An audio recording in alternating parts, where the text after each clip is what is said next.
बोली गजानंद गणपति महाराज की जय। पुरुषोत्तम भगवान की जय। तो आज हम कथा श्रवण करेंगे 10वें अध्याय की, जिसमें पूर्व में भगवान विष्णु लक्ष्मी जी को व्रत के नियम बता रहे थे कि इस प्रकार अधिक मास का व्रत करना चाहिए, किस प्रकार देवता का पूजन करना चाहिए। अब आगे बताते हुए कहते हैं कि इसके नियम और भी है, या फिर यूं कहे हास्यास्पद के लिए कि जो नियम हम कोरोना काल में पाल रहे हैं वही नियम हम पूजा पाठ में भी पालें। कोरोना में हम कितना ध्यान रख रहे हैं हर चीज का, उसी तरह पवित्रता का ध्यान रखें। कोरोना में हम बाहर की चीजें नहीं खा रहे हैं तो अधिक मास में भी उन चीजों का ध्यान रखें। मतलब जो कोरोना काल चल रहा है, हम इसमें जिन बातों का ध्यान रख रहे हैं बीमारी से बचने के लिए, वही चीजें हम अधिक मास में पुण्य कमाने के लिए भी कर सकते हैं। बस निमित्त भगवान को बना लें, कोरोना की जगह भगवान का ध्यान कर लें। और जितना हम नियम सतर्क होकर सावधानी से रहते हैं, उसी प्रकार हम नियम धर्म से कोरोना काल में रहें, अधिक मास में रहे, तो देखिए आपको पुण्य उतना ही मिलेगा।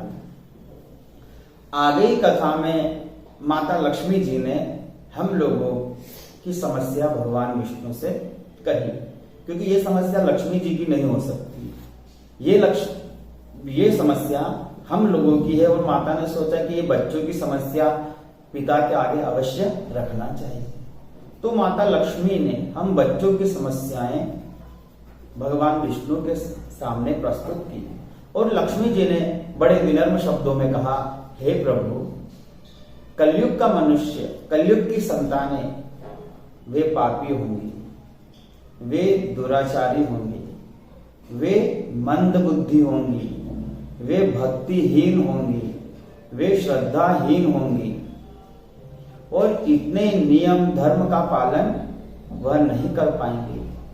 फिर यदि व्यक्ति कुछ करना भी चाहे, सत्कर्म, अच्छे कर्म, तो हम लोगों की परिस्थितियां ऐसी कि चाहकर भी अच्छे काम, पुण्य काम नहीं कर पाते।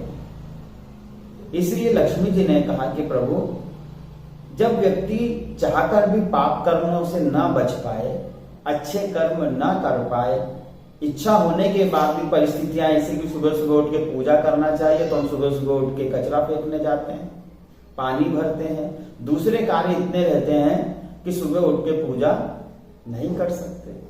चाहकर भी बहुत सारी चीज हम करना बहुत कुछ चाहते हैं अच्छे काम में, पूजा पाठ, जप तप, होम हवन, यज्ञ, पर नहीं कर पाए। फिर श्रद्धाहीन भक्तिहीन की तो बात। तो ऐसे मनुष्यों के लिए कोई सरल उपाय आप बताएं।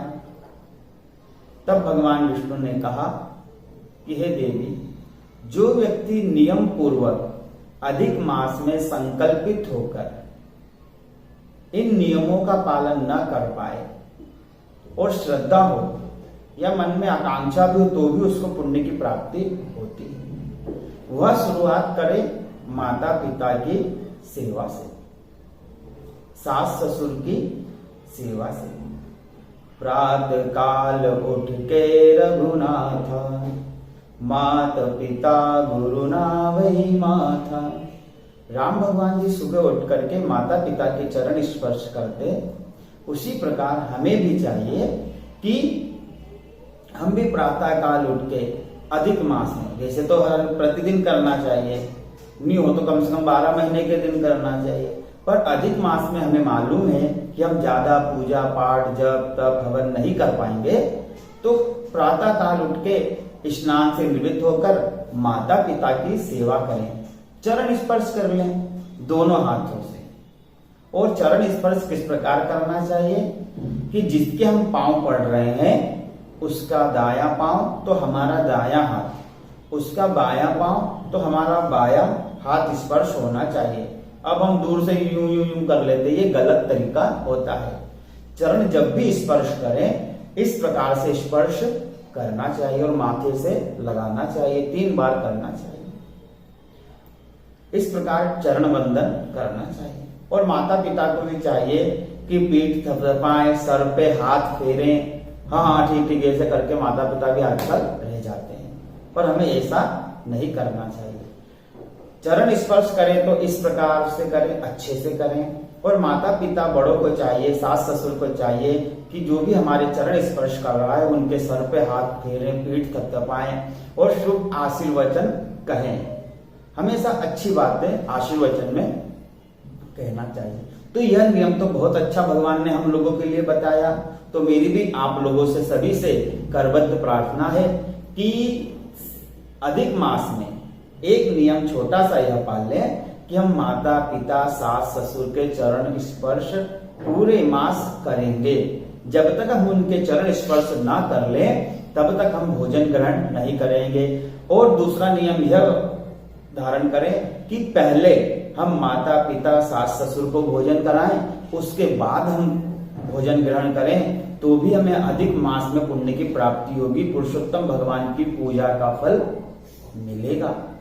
और सत्संग करें, अर्थात माता पिता के पास, गुरु के पास, सास ससुर के पास बैठ करके उनसे बातें करें, केवल बातें करें। देखिए आपको सत्संग का पुण्य मिलेगा, ये स्वयं भगवान विष्णु कह रहे हैं माता लक्ष्मी जी के पूछने पर। इसलिए माता पिता की सेवा करें, सत्संग करें, उनके साथ थोड़ा समय व्यतीत करें, पहले उन्हें भोजन कराएं, फिर स्वयं ग्रहण करना चाहिए। इस प्रकार जिनके पास समय नहीं है, जो श्रद्धाहीन है, या जिनके पास कुछ परिस्थितियां ऐसी है तो वह यह कार्य भी करें तो भी उन्हें अधिक मास का पुण्य प्राप्त होगा।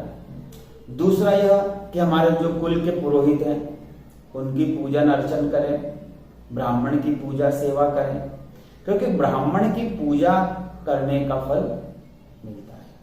उसके बाद गाय की सेवा करें, गाय की सेवा करने से भी सभी देवी देवताओं की पूजा का फल मिलता है।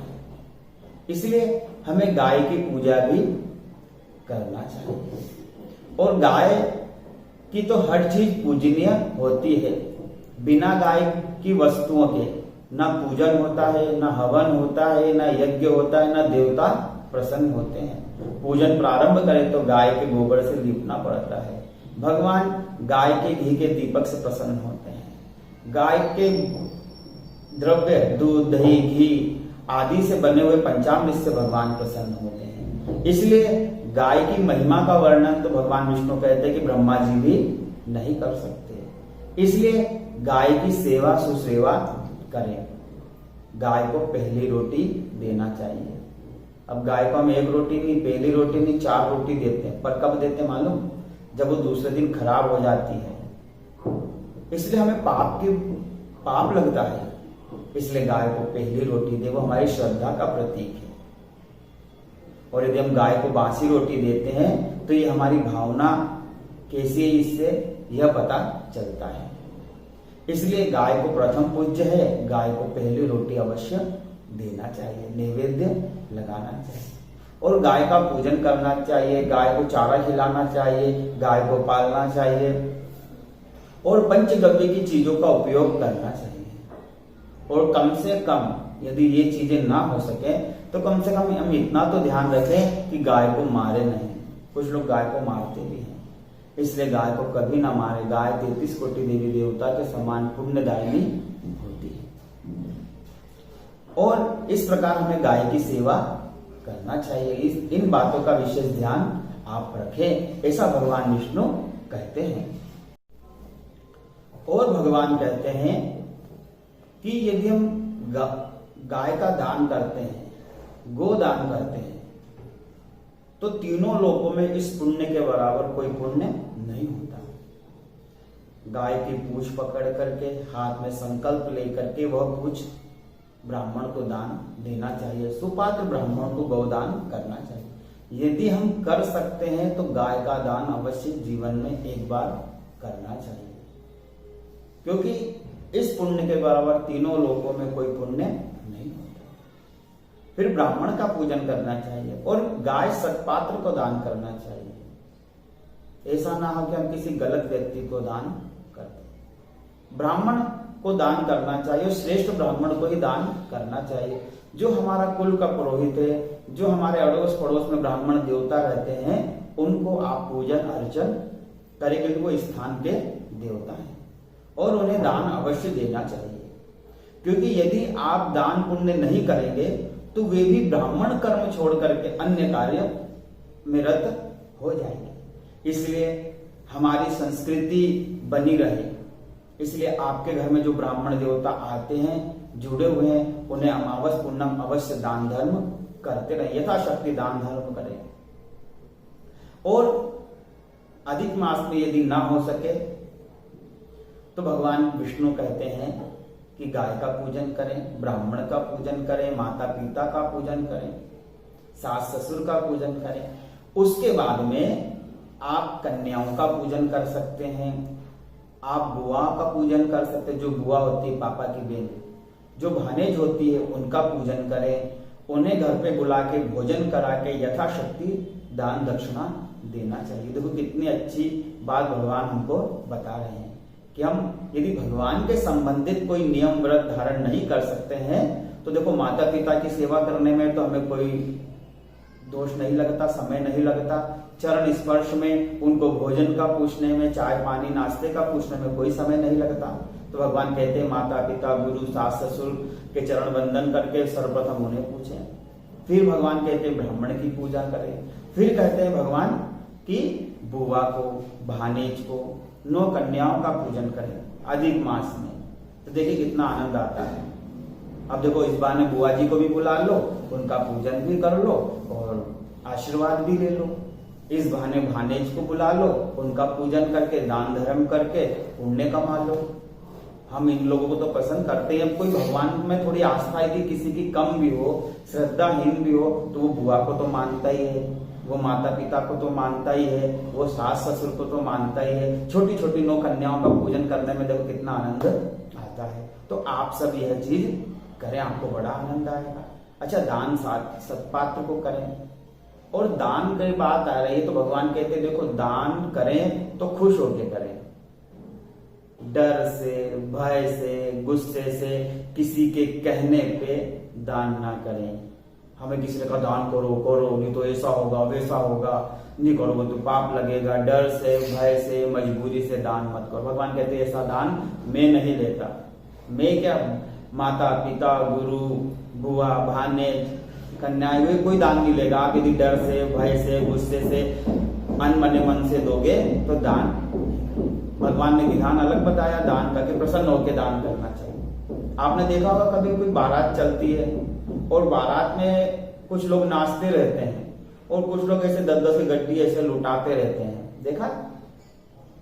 तो वो जब गड्डियां ऐसे लुटाते हैं 10-10 के नोट, तो वो ये नहीं सोचते कि हमने कितने लुटा, बस खुशी में आनंद में होकर लुटा देते हैं।